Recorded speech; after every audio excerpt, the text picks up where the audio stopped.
Okay, so the film is called Returning to Bodmin. Um, Originally, I was kind of lost on what to do. I had no connection to Bodmin whatsoever up until that point.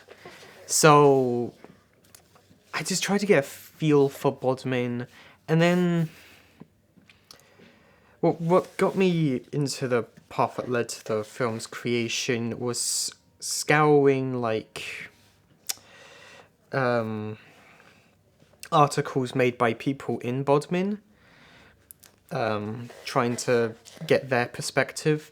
And I found a very interesting one that hooked me immediately. It was what someone who used to live in Bodmin left and then came back for a specific article that they wrote. And I guess it felt kind of, although I never had a pre-existing connection to Bodmin, coming to Bodmin to look at it for me first time and for that person after years of never being there felt similar enough to where I could relate to the feeling, and even I guess get anyway. That's why I chose to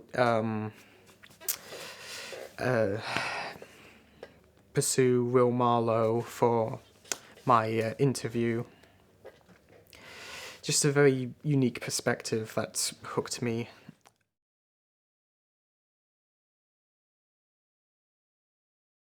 My name is Will Marlow. I grew up in Bodmin through the 80s and 90s.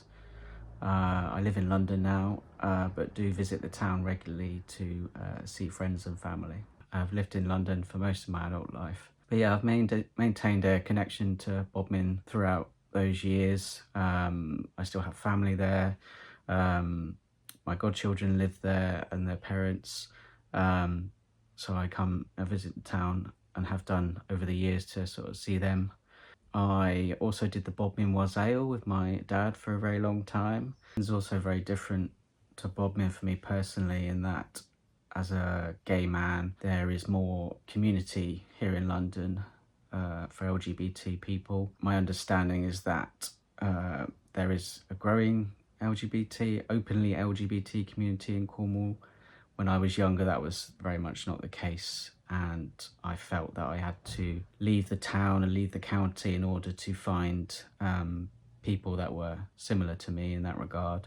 But I'm very, very pleased to see that Bodmin now has its own pride, which is very heartwarming, and that was very pleasing to see, and very, very shocking in some ways. It was I didn't feel very welcome when as a gay person when I was younger, so that's a huge change for the town. Also, I wrote an article for the Independent during the pandemic, a travel piece about Bodmin, so I had to force myself to look at it in a more objective way and look at it in a way that's useful for someone that might be visiting. And it was an interesting exercise balancing what I know of the town's history and the sort of dark side of that, from it being the place where the county asylum was for a long time that became St Lawrence's Hospital,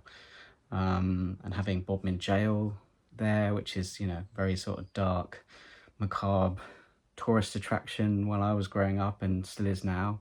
But that's now been refurbished and is an even much improved tourist attraction than what it was, and now has this very plush hotel there.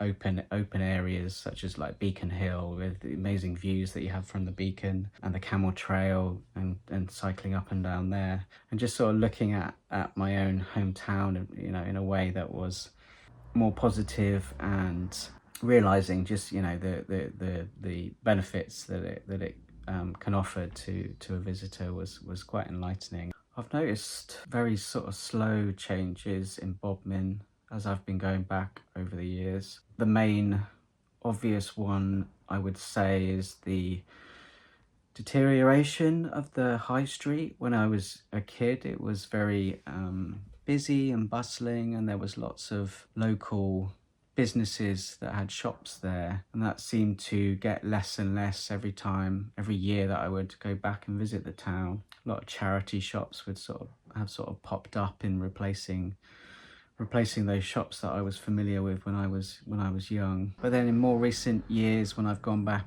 I became aware of something called Into Bodmin, which is a creative and community organisation, which is a real surprise to me.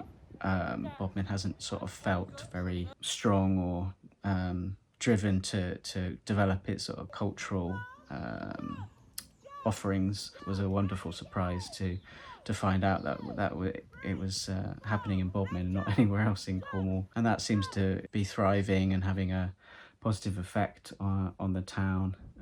Providing young people and older people as well with more cultural activities to do in the town, rather than having them having to leave and go to other places in Cornwall for that sort of thing. So that was really positive.